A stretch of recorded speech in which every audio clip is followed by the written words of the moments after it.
7 साल का एवरेज 23% के आसपास। म्यूचुअल फंड का नाम है Quant Flexicap fund. Quant mutual fund house returns ना देने के लिए पिछले 1.5 साल से बदनाम है। जब से इनके ऊपर सेबी की रेट पड़ी थी, आपको पता होगा सितंबर 2024 के आसपास इनके ऊपर रेट पड़ी थी, तब से इनकी स्कीम्स एक के बाद एक नॉन परफॉर्मर रही हैं। लेकिन इनका जो ये क्वांट फ्लेक्सिकैप फंड है, इसने सारे रिकॉर्ड तोड़ दिए रिटर्न्स ना निकाल कर देने। बहुत लोग थे इसके अंदर जो लगातार परेशान थे, एग्जिट कर रहे थे और इसके अंदर से रिडेम्पशन कर रहे थे। लेकिन इस फंड के अंदर एक यू टर्न आया है और इसने मैसिव कमबैक करा है। इसके जो रिटर्न्स है काफ़ी अच्छे निकल कर आ रहे हैं अभी के समय में। और मैं आपको बता दूं, ये पराग पारिक को भी रिटर्न्स के मामले में बीट कर रहा है। तो दोस्तों, ऐसा क्या इसने यू टर्न लिया है, ऐसा क्या इसके अंदर चेंजेस हुए हैं, आज उसी के ऊपर बात करने वाले हैं। क्वांट फ्लेक्सिकैप फंड के बारे में पूरा एक लॉन्ग टर्म रिव्यू रहने वाला है। तो सबसे पहले चैनल को सब्सक्राइब करके वीडियो को लाइक कर दीजिएगा और अपने भाई को प्यार देते रहिएगा, जिससे कि आपके लिए ऐसी वीडियोस हम लाते। कंप्यूटर स्क्रीन आपके सामने चालू हो चुकी है। इसकी जो हिस्ट्री है मैं आपको ऑलरेडी बता चुका हूँ।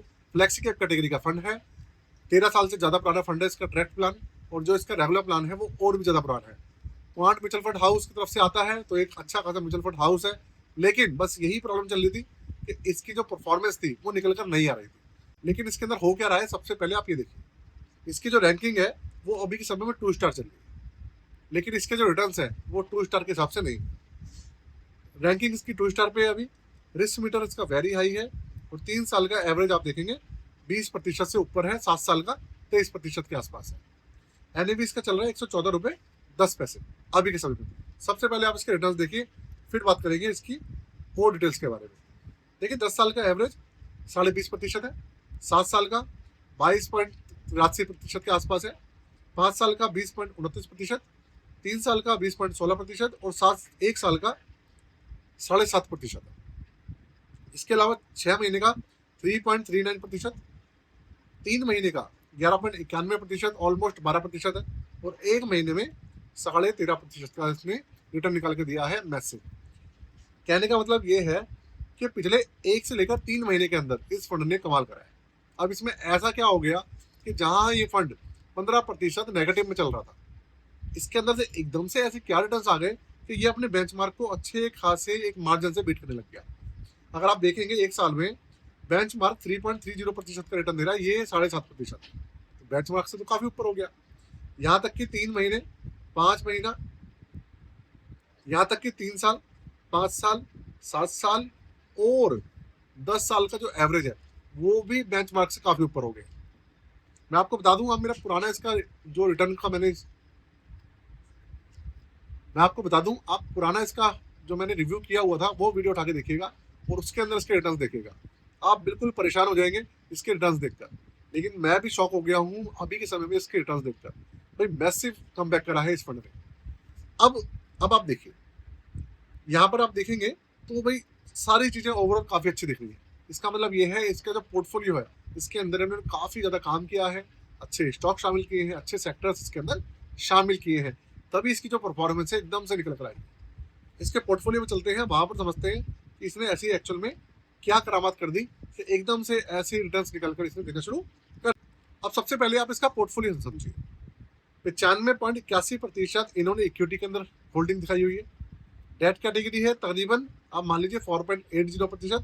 रियल इस्टेट 2.5% है, और जो कैश है वो माइनस में 3% दिख रहा है। इसका मतलब ये है कि जो होल्डिंग है वो डेट कैटेगरी के अंदर और इक्विटी के अंदर है, 95 और 5% ऐसे है। इसके अलावा इसके अंदर 31 स्टॉक्स हैं। स्टॉक्स बहुत ज़्यादा तो है नहीं इसके अंदर, और आप देखेंगे तो भाई स्टॉक्स कम है तो डाइवर्सिफिकेशन भी बहुत ज़्यादा नहीं होगा। लार्ज कैप 77.96% है, मिड कैप 15.37%, स्मॉल कैप 6.67%, और इन सारे स्टॉक्स का जो मार्केट कैप है वो 1,67,000 करोड़ से ज़्यादा है। इसके अलावा आप इसका देखिए जो सेक्टर्स हैं उसका स्ट्रक्चर देखिए वो क्या है। फाइनेंशियल सेक्टर है 31.38, एनर्जी सेक्टर है 20.63, कंज्यूमर सेक्टर है इसका 16.32%, और हेल्थ केयर है 11.89%, इंडस्ट्रियल सेक्टर 9.31%, मटेरियल 6.27%। तो देखा जाए तो इसके अंदर जो ये टॉप के 6 आपको सेक्टर दिख रहे हैं, सबसे ज़्यादा हिस्सेदारी इसी के अंदर। अब मैं आपको बताता हूँ इसके अंदर जो रिटर्न्स है वो एकदम से निकल कर आएगी। उसका कारण है एक तो फाइनेंशियल सेक्टर के अंदर हिस्सेदारी अच्छी खासी और उसके अंदर बढ़त, और दूसरा कारण है एनर्जी सेक्टर के अंदर हिस्सेदारी का बढ़ाना 20.63% का रखना। एक्चुअली हो ये रहा है कि अभी के समय में एनर्जी सेक्टर के अंदर पिछले एक महीने में एकदम से तेजी देखने को मिली है। 13 से लेकर 14% का एवरेज निकाल कर दिया है एनर्जी सेक्टर्स के म्यूचुअल फंड्स ने, और इसी वजह से इस फंड के अंदर भी एकदम से तेजी देखने को मिली है, क्योंकि एनर्जी सेक्टर के अंदर हिस्सेदारी के अंदर बढ़ा दी गई है। पहले कम थी, अब इन्होंने एनर्जी सेक्टर और फाइनेंशियल सेक्टर को पकड़ के रख रहे हैं और उसके अंदर स्टॉक शामिल किए हैं वो, इसलिए इसकी जो हिस्सेदारी है एकदम से बढ़ी है, रिटर्न्स एकदम से बढ़े। सबसे बड़ा कारण है इसके अंदर रिटर्न्स निकाल कर देने का पिछले 1 से लेकर 3 महीने। और कुछ बताऊं, टॉप होल्डिंग आपको देखिए मैं बता ही रहा हूँ कि भाई टॉप होल्डिंग टॉप सेक्टर्स मैंने आपको बताई दिए इसके। तो टॉप होल्डिंग के अंदर इसके अंदर जो हमारे लार्ज कैप कैटेगरी के निफ्टी 50 वाले फंड है, स्पेशली फाइनेंशियल सेक्टर के और एनर्जी सेक्टर के, वो स्टॉक्स है इसके, इसीलिए बढ़त नहीं है इसके अंदर, और इसके अलावा और कोई रीजन नहीं।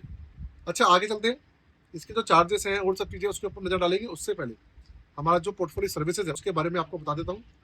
पोर्टफोलियो आपको नया बनवाना हो, आपको अपना पोर्टफोलियो रिव्यू करवाना हो, तो चार्जेस है 999 रुपये में। आप 999 रुपये में अपना पोर्टफोलियो बनवा सकते हैं, रिव्यू करा सकते हैं, रीबैलेंस करवा सकते हैं। व्हाट्सएप नंबर यहाँ पे मेंशन है, सारी डिटेल्स मेंशन है, आप अपनी रिक्वेस्ट देना चाहें तो दे सकते हैं। अब मैं बढ़ता हूँ दोबारा से इस फंड के ऊपर, और इसका जो ओवरव्यू है, चार्जेस है, उनके ऊपर हम एक नज़र डाल लेते हैं, उसके ऊपर बात करेंगे इसको लेकर कुछ और डिटेल्स की जो जानना आपके लिए बेहद जरूरी है। अब देखिए, 1 जनवरी 2013 को ये लॉन्च हुआ है निफ्टी 500 TRI, इसका बेंचमार्क है निफ्टी 500 TRI। हमारा एक मल्टी कैप या फ्लेक्सी कैप कैटेगरी का आप एक तरीके से इंडेक्स कह सकते हैं, मल्टी कैप कैटेगरी का कह सकते हैं, क्योंकि इसके अंदर स्मॉल कैप, मिड कैप और लार्ज कैप सारी कंपनीज शामिल है। और एज ऑफ नाउ अगर मैं कहूँ तो निफ्टी 500 अब थोड़ा सा चलना शुरू हुआ है, और निफ्टी 500 के अंदर भी स्पेशली जो एनर्जी सेक्टर के जो स्टॉक्स है वो चल रहे हैं, डिफेंस सेक्टर के स्टॉक्स चल रहे हैं, और स्मॉल कैप चल रहे हैं। और आज से 2 महीने पहले स्मॉल कैप नहीं चलते थे, बाकी सब चल रहे थे। ठीक है, ओपन एंडेड स्कीम है, 0.74% इसका एक्सपेंशन रेशियो है। इसके अलावा 5,687 करोड़ का इसके अंदर AUM चल रहा है अभी के समय में। 18.5% का इसका एवरेज है, जब से लॉन्च हुआ है तब से लेकर आज तक का 13 साल का। 500 रुपये से इसके अंदर मिनिमम SIP वगैरह शुरू होती है, 5,000 रुपये से मिनिमम इन्वेस्टमेंट इसके अंदर चालू हो जाती है भाई। और एक्सिट लोड है इसका 1% 15 दिन तक। 15 दिन के बाद किसी भी तरीके का इसके अंदर exit load, lock in period वगैरह भी कुछ भी नहीं। तो अब बात करते हैं इसके कंक्लूजन की, कि कंक्लूजन एक्चुअल में है क्या। देखिए, सबसे पहले बात करेंगे इसके नेगेटिव पॉइंट की। देखो, इसके अंदर जो रैंकिंग है, सबसे बड़ी प्रॉब्लम ये है, इसकी जो रैंकिंग है वो 2 स्टार हुई है। भले इसने परफॉर्मेंस अच्छी कर दी है पिछले 3 महीने में, लेकिन इसकी रैंकिंग के अंदर कुछ भी इजाफा नहीं हुआ है। उसका कारण मैं आपको बताता हूँ। परफॉर्मेंस इसकी क्यों इंक्रीज हुई है वो मैंने आपको बता ही दिया है, क्योंकि 2 सेक्टर हमारे चल पड़े हैं और उसके स्टॉक्स इन्होंने शामिल कर लिए हैं, इसलिए ये फंड एकदम से दौड़ने लग गए। और इसके अलावा इसलिए इसकी जो रैंकिंग है वो नहीं बढ़ी है। इसके अलावा इसके अंदर जो एक और प्रॉब्लम है वो ये है कि सिर्फ इसके अंदर 30-31 स्टॉक्स हैं। तो फ्लेक्सी कैप स्टॉक जो फंड्स होते हैं उसका मतलब होता है डाइवर्सिफिकेशन। डाइवर्सिफिकेशन का जो मोटिव होता है वो ये पूरा नहीं करता। क्वांट वालों के साथ और Motilal Oswal mutual fund house वालों के साथ सेम प्रॉब्लम है, ये कम स्टॉक्स रखते हैं, डाइवर्सिफिकेशन वगैरह के ऊपर ये ध्यान नहीं देते। तो वो ही प्रॉब्लम इसके अंदर भी चल रही है। अच्छा, पॉजिटिव पॉइंट की बात करूंगा तो देखो भाई, ऐसा है कि एकदम से चलना शुरू हो गया और ठीक ठाक है, इन्वेस्टर खुश है, बाकी सब खुश है, बाकी तो सारी चीज़ें एज यूजल है जैसे होती है। ऐसा कुछ बहुत ज़्यादा पॉजिटिव नहीं है जैसा मैं आपको बताऊँ। अब रही बात, ये कब तक भागता रहेगा, ऐसे ही भागता रहेगा या डाउन जाएगा या कुछ जाएगा, देखो इसके ऊपर तो कहना मुश्किल है। ये सेक्टर्स चल रहे हैं तो ये भागता रहेगा, अगर सेक्टर डाउन हुए तो ये भी डाउन होगा। तो देखते हैं क्या होगा, ये तो आने वाला समय ही बताएगा दोस्तों। इसके ऊपर कुछ भी टिप्पणी करना बिल्कुल भी ठीक नहीं होगा, है ना। तो चलिए वीडियो को यही खत्म करते हैं। साथ में आपका क्या मानना है, आपका कोई क्वेश्चन उसके बारे में पूछिएगा कमेंट करके, आपको आंसर जरूर देने की कोशिश करूँगा। आज के लिए जय हिंद, वंदे मातरम।